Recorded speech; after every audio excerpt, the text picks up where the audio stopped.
Ladies and gentlemen, welcome back to another episode of Inside the Mirror podcast. I'm your host, Kyle David. As always, my pops told me I need to always introduce myself. He said it's very professional. Thank you, Pops. Cheers.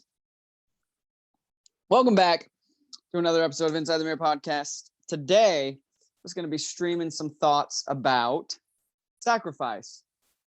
And no, I'm not talking about human sacrifice or anything weird. I'm talking about just sacrifice, like sacrificing in life. Because sacrifice is such a word that can be taken in a bunch of different ways, which is why I'm prefacing it with no, it's not human sacrifice. Let me give you the definition of sacrifice and we'll dive right in. Hope you guys are doing well, by the way. A sacrifice. A sacrifice is something important or precious that is given up for the sake of gaining something or allowing something more important. One more time. Sacrifice is something important or precious that is given up for the sake of gaining something more important. Given up for the sake of gaining something more important. Okay, so now we know what sacrifice is. It's just giving something up for something that's more important, right? So you all kind of understand. Maybe some examples would be childbirth. A mother has to make sacrifices for 9 months and beyond, but definitely has to make sacrifices for 9 months. So giving up something, comforts, certain foods, definitely comfort, I think, is the biggest one. Ladies, help me out. I've never had a child, but you have to give up your comforts. But in the end, you're gaining something more important, right? You're gaining a human life, right? And even parenting, as I've watched my parents and my friends that are parents, they'll tell you it's a sacrifice. You have to give up a lot of your own wants and desires and needs for your kids, for something more important. You're giving something up for something more important. That's sacrifice. Recently, I've been dealing with, if you don't know or you can't tell by my thin face and my thin body under this beautiful jacket, is that I've probably lost 10 or 12 pounds. But the reason being, if you know me, you know, I've been on a liquid diet, liquid only, liquids and pumpkin seeds. Don't worry about that. If you have questions about why I'm eating pumpkin seeds, hit me up on social media. But it's strictly liquids and some pumpkin seeds as my diet. And I'm on week 2. Today is the end of week 2, and one more week of only liquids. And the reason being is that my gut is messed up. I have some bacteria and different things going on in my stomach that have to be cleaned out, blah, blah, blah. Cleansed. They have to be moved out of my body. There's bad things in my gut that are affecting my health, and they have to be flushed out. So liquids are the ideal way to flush them out. But that's a sacrifice. I have to sacrifice eating food. Like, I want to eat food so badly. All I want is pizza, burgers, fries, and chips. That's all I want. I'm not a sugar guy. I like salt. I like salty foods, but I want pizza, burgers, fries, and chips. That's all I want. I mean, I could think of a million other things, right? I'll take some sushi. I'll take some Chinese food. I'll take some Thai food. But I want to eat. Like, all I want to do is eat. Like, I think about eating all day, all the time for the past 2 weeks because I've just been drinking liquids, smoothies, and juices. I'm losing weight. My face looks chiseled if you can't see. If you're listening to the podcast, you got to tap in on YouTube, Inside the Mirror podcast on YouTube. You can see me and my outfits. Try to dress up for you guys, and I'm cold today, so I busted out this jacket. But anyways, so I've had to sacrifice the pleasures of eating and just wanting to eat, and my body's asking me to eat. My body wants me to eat, but I have to sacrifice that because in the end, I'm giving up these eating and these pleasures of food for a few weeks because in the end, I'm going to gain something more important, which is the health of my gut, which is the health of my stomach, which the gut is where it all begins and ends. So when my stomach and my gut is healthy, my body and my life will be healthy. So, but that's another example of sacrifice, just to drill home. Sacrifice is just giving something up to gain something better. That's Kyle's definition, giving something up to gain something better. Man, I wish I could rewind, edit this, and put that definition at the beginning along with the other definition. Don't worry about it. This is me streaming the consciousness, streaming my thoughts. This is definitely never a script for this podcast. If you haven't figured out by now, if you're new here, welcome. I'm glad you're listening. We've been gaining some traction, and I'm super grateful for all the new people that have joined in. So if you're new here and you're just getting into it, or if this is your first episode listening to me, just know I'm here to try to provide value, be helpful.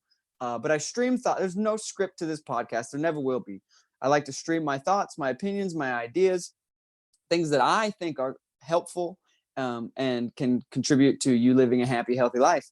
Also, yeah, I'm not apologizing. I'm just explaining. There's a lot of just me talking and thinking on here, which hopefully benefits you because it definitely benefits me being able to stream it out. Sacrifice. So the reason I want to talk about sacrifice is because I was thinking about it as I was this morning, just thinking and meditating and doing a quiet time and thinking about this whole gut situation I have going on, and then the struggle and frustration of having to sacrifice food. And then this thought came to me, and I went, Kyle, if your biggest sacrifice in life is not eating food for a couple weeks, but I'm still drinking smoothies, I'm still getting some nutrients, right? It's not like I'm just drinking water. I'm drinking fruit juices and vegetables and smoothies. And so I'm still getting some sustenance, not a lot, not as much as I prefer, but it's only liquids. But if my biggest problem is I have to drink my nutrients through liquids instead of eat them through food, and I can't eat pizza and burgers, what a great life I have. And that's kind of where the idea for this podcast came from, was this morning going, we don't sacrifice very much in America. And I'm not saying that people don't. I'm saying overall as a collective, because I say things, and if you're listening and you've taken issue with something I've said on Facebook or on the podcast, or you said, well, not all people are like that. I understand that, but I can't talk to every single specific situation. So we're going to talk in the collective, the whole, as a society, as a culture. What did I say the other day? What our culture lacks is kindness and respect. And a bunch of people were like, no, it's where you're looking for kindness, and it's where you get respect if you give it. I understand. I'm saying as a whole, as a collective society, if you didn't live in America and you were looking in from the outside, yes, there are different individual situations. I understand that. But hear me, this is a podcast. You can't address every single person's different situations and the nuances. Overall, 30,000 foot view, if you understand that lingo. Macro thoughts, if you understand that lingo. Macro thoughts is that we as a collective society and as a whole in America currently, my generation, the younger generation, even my parents' generation, a lot of people, but we have had to sacrifice less and less. And you can disagree with that all you want, but I don't think most people will agree with you. Because here's the thing. The beginning of this country, people had to sacrifice with their lives.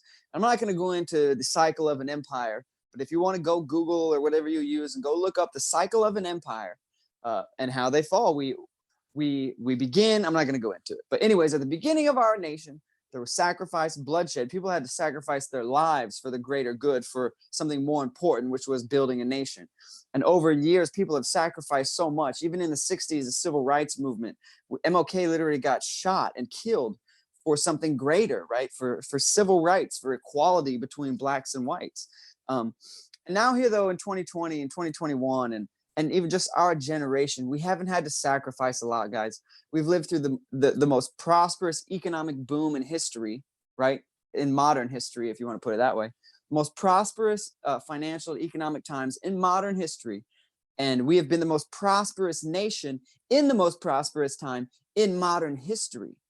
So when we think of sacrifice, it's not to the level of what other countries and other people see as sacrifice. People, JP, Jonathan Pokluda, if you know who that is, if you don't even worry about it. But anyways, he's a pastor. He was a pastor here in Dallas. He's now in Waco. And he was talking about in Haiti, he went to Haiti. He's been there a bunch. But when he's gone to Haiti, he interacted with this kid once who had said he basically had only eaten rice and beans his whole life. And he hadn't, when he was talking to this kid hadn't eaten, I think, in a day or two. And he asked him why, and he didn't have any food. And what do you eat? He says, rice and beans. He said, that's it. Yeah, that's all I've really ever eaten is rice and beans. So when I here have to go for 3 weeks drinking, I'm drinking nutrients. Like, this kid doesn't have a juicer. I'd rather be on what I'm on than just rice and beans. So the point there is that we have to recalibrate how we think about sacrifice. And we have to understand that sacrifice is a good thing. Not always, right? Um, but but when you go through tough things and you sacrifice and you give up things to get better things, um, that's good for you. That builds character. It makes you a stronger person. Even things like 2020, where we all went through a collective time and we all had to sacrifice, right? We've all had to wear a mask. We've all had to social distance. We've all had to change our daily routines and our habits of going out, going to concerts, going to restaurants, all this. We've all had to sacrifice all of it. And even then, those sacrifices are minuscule, guys. Not being able to go to a restaurant. I don't want to hear one more person complain about it. That's the smallest sacrifice ever. Giving up something to gain something more. Sorry you can't go to a restaurant because we're trying to fight a pandemic. Whether you agree with the lockdowns or not, I don't agree with the lockdowns. But look, it is what it is. So if you have to not go to a restaurant for a little while, at least you have food, right? We've given up very little here in America. Again, look at China. I like to go back to China because they're a good example of what not to be. They you can look at video of them chaining people in their homes, chaining them, like locking the doors with chains around them and big locks on the end, and locking people in their homes. The government doesn't give you freedom there. We have we have so much in America, and we think we had to sacrifice so much, and we think we'd sacrifice so much, but we don't. As a collective whole, if you are sacrificing a bunch right now for whatever reason, God bless you. That's amazing. But I'm talking to the collective whole, right? The majority haven't had to sacrifice a ton during COVID. You may think so, but like, oh, I don't get to go to the office and interact with my coworkers. It's not a huge sacrifice. These are things that build character. Sacrifice builds character. If anything, you should embrace having to sacrifice things for the betterment, right? Going back to pregnancy, the majority of women that I know that have been pregnant have embraced it, that they have to sacrifice for this child that's in them. And then when the child comes out, it's amazing. It's way the benefits outweigh the cost, right? The cost of sacrifice of 9 months of discomfort are far outweighed by the benefit of this beautiful life that comes out of you, right? We have to have a better relationship with sacrifice here in America. I can't speak for other nations, but here in America, we have to have a better relationship with sacrifice, because sacrificing things for something better, again, not only is it necessary, but it's good. It's good for you to sacrifice things and just to go without, to build character, to build strength. Being entitled and always having everything you want is not making you a better person. It's not. Think about exercise. You have to sacrifice your time, your sweat, the work equity that you put into exercising, weightlifting, all that goes into that. It's a sacrifice. But in the end, you're healthier. You start to see muscles. Your brain, your mental clarity is there. Good things require sacrifice. That's the point here. Good things require sacrifice, but we live in a society that doesn't value sacrifice. Our society values comfort, comfort, comfort. We're the most comfortable nation on earth, right? We're the most comfortable, prosperous nation on earth in general. I'm going to keep saying that for all the warriors that like to pick and poke and pull little things out. Well, what about it? Look. As a whole, as a collective, if you're killing it and you're sacrificing everything, amazing. Keep it up. Not talking to you then. If you have sacrifice all figured out.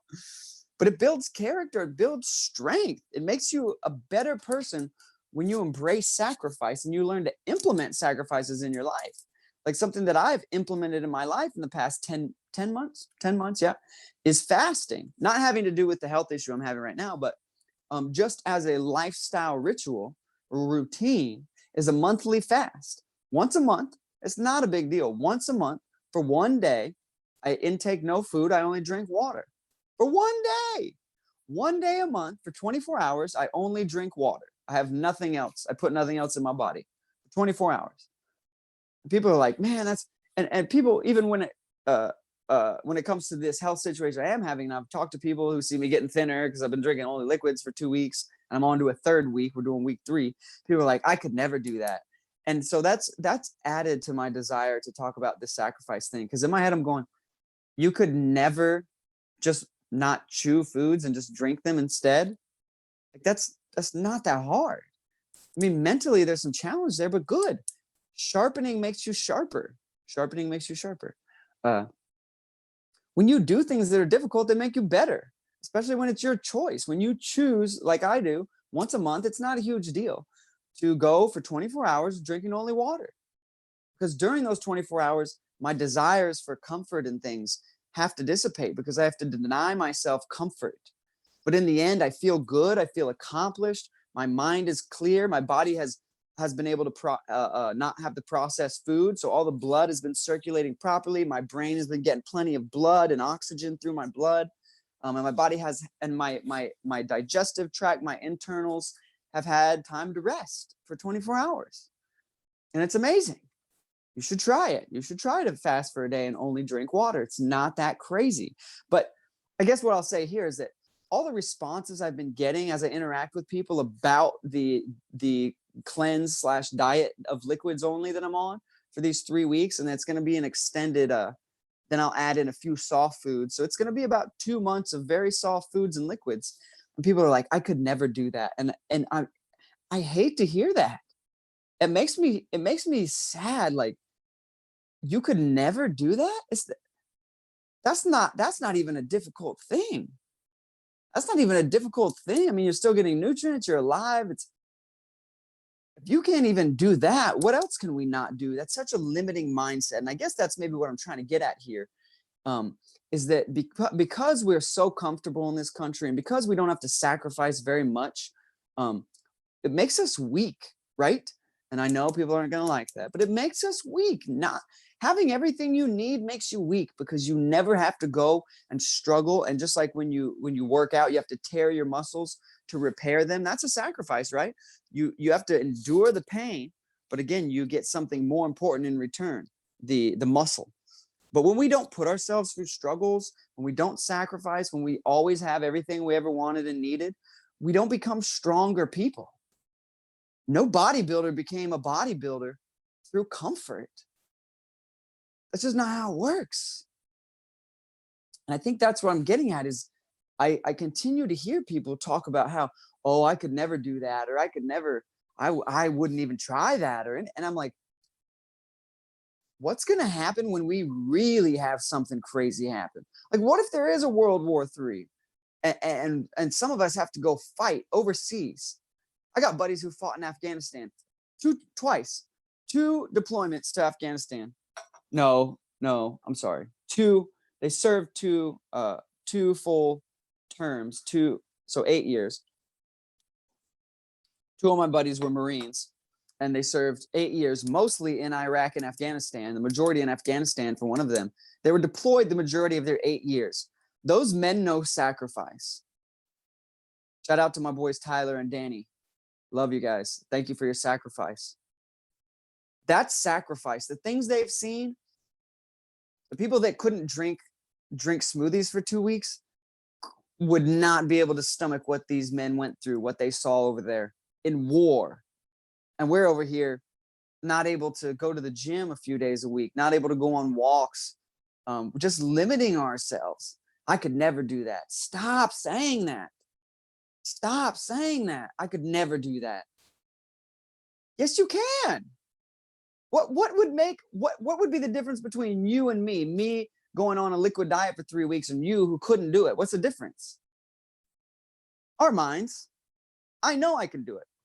I know I could go a whole year on liquids. As long as I don't die, as long as I get enough nutrients, I could do it for a whole year. Now I'm not going to. It's not necessary, and that would be almost counterproductive to what I'm trying to do, which is I'm able to deal with the 3 weeks of almost a lack of nutrients to cleanse myself.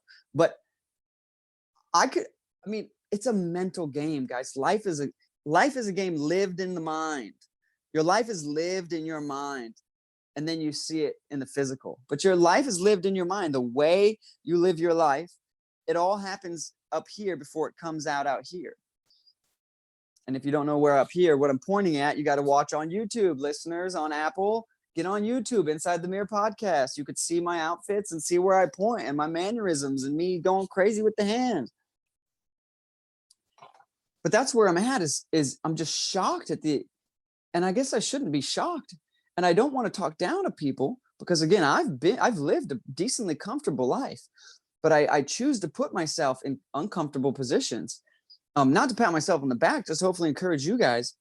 Since I've gotten sober, I've made it a point to put myself in uncomfortable positions. Taking cold showers, I think I mentioned this on here before, is that I frequently take cold showers. I'm like all the way cold, like turn it all the way cold and then standing there for 4 or 5 minutes. You'll be freezing cold, but when you come out of there, you're just crisp. You accomplish something. You feel stronger. It's called grit. I'll do a whole nother podcast on grit. Grit, man. Do hard things. Read David Goggins' book. Do hard things. Sacrifice. Put yourself in uncomfortable positions. Make yourself stronger. Desire to be better. I guess I'll land the plane here, and I hope this was helpful. And if it was just a rant of my consciousness and me just streaming thoughts, then so be it. I hope you benefited somewhere along the way. But if we want to be the best we can be, the only way to be the best you can be is to put yourself through difficult things and become better. How do you become better? By going through tough things, whether it's emotionally tough, physically tough, mentally tough, spiritually tough. Put yourself through tough things. Make yourself a better person. Or you're going to live an average life and you're never going to be fulfilled or satisfied. Because you're just always going to be, I can't do that. I could never do that. I couldn't do that. Stop saying that. Yes, you can. You can do whatever you want. Unless you have an actual physical reason why you couldn't do it. There's very few people that can't. We can all do mostly the same things. We're all capable of mostly the same things. Now, okay, I get it. No, Kyle, some people have a higher IQ and lower IQ. I understand. I'm saying the majority of people born with arms and legs and brains, we're capable of most of the same things. Again, macro thoughts, not micro dissection of nuanced experiences. Understand? Make yourself stronger. Sacrifice, right? Like, I'm willing to sacrifice for 3 weeks to have a healthy gut. It's not a big deal. Not a big deal. There's 52 weeks in a year. 3 of them, I have to not eat foods and I can't have pizza. Wah. This is one of the smaller sacrifices I've had to make in life. I'm not a big deal to me. But again, that may be a big deal to you. And I'm not knocking you. If you're not in a place where you can go drink liquids for 3 weeks, that's fine. But start doing stuff. Again, fast for a couple hours a day. Go for half a day and just drink water for half a day. Be like, for 10 hours or 12 hours, I'm only going to drink water. And start there. Do hard things. Life is one shot. We get one shot at this life. And I hope this lights a fire under somebody. One shot. What are you doing today? Like, what are you doing today? You're never getting today back. What are you doing to make yourself better today? What are you doing to make sure that when you die, you can go, I wasn't perfect, but I tried my best to be the best I could be. If you never sacrifice, if you never put yourself in uncomfortable situations, when you come to your deathbed, you're going to have a lot of regret. You're going to look back and see the things you should have done or could have done and realize, and how sad would it be at the end of your life to realize you lived an average life. You were comfortable. It was average, but you could have done way better. The fear of regret drives a lot of people, and it drives me too. I don't want to come to the end of it and be like, I get like a 5 out of 10. I don't want a 5 out of 10 on how I live my life. And I hope you don't either. I hope you want a 10 out of 10 or as close to it as you can get. But it requires grit and sacrifice and struggle and things that break you down and build you up. Again, exercising is just such a great example. You have to tear your muscles and rip them apart and go through pain just to grow one muscle. There's a bicep, a tricep, a hamstring, your glutes, that's a big one. Whatever you do, you have to rip the muscle and go through pain and uncomfortable things to reap the benefits of the exercise. And life in itself is one long exercise. If you choose to make it such, if you choose to not exercise, and I'm not talking physically now, I'm talking in life, if you choose not to go through tough things that bend you and tear you and are painful, but then build you back up. If you're not willing to go through those things and those sacrifices to make you better, you get a 4 or 5 out of 10 on your life at the end of it. And I don't want that for you. And I don't want that for me. And I don't want that for anybody I know or love. So if you heard anything else in this, it's just be willing to put yourself in uncomfortable situations, do hard things. And I promise on the other side, you'll become addicted to it. I'm in this zone right now, especially when I'm on this liquid diet where my mind is clear. I'm in this zone where I'm looking for like, what are more uncomfortable things I can do? Right? That's where I'm at, is I want to do more uncomfortable things that make me squirm, that make me uncomfortable, that are hard. As soon as I get my health back, and I'm having a surgery soon, I'm going to run a marathon. Not to pat myself on the back, just to do it, because it's hard. Who wants to run 26.2 miles? I think nobody wants. I mean, not a lot of people want to do that. I don't want to do it, which is why I want to do it, if that makes sense. I want to do things that I don't want to do because it will make me better. I'm going to say that again. I want to do things I don't want to do because they will make me better. And I know that. I know that doing things that I don't want to do because they're hard are actually good for me. And I'm going to end it there. If there are things in your life that are hard and you don't want to do them and you aren't doing them because they're hard, I would challenge you. Start doing hard things that you don't want to do. It will make you a better person. It will build your character. It will strengthen you, whether it's mentally, physically, spiritually, emotionally. Doing hard things is good for you. That's where I'm going to end it. Doing hard things is good for you. Sacrifice is good. Learn to sacrifice. Put yourself in situations where you have to sacrifice to become better. That's where I'll end it. I love you guys. Talk to you soon. I'll be back next week with another episode of Inside the Mirror podcast.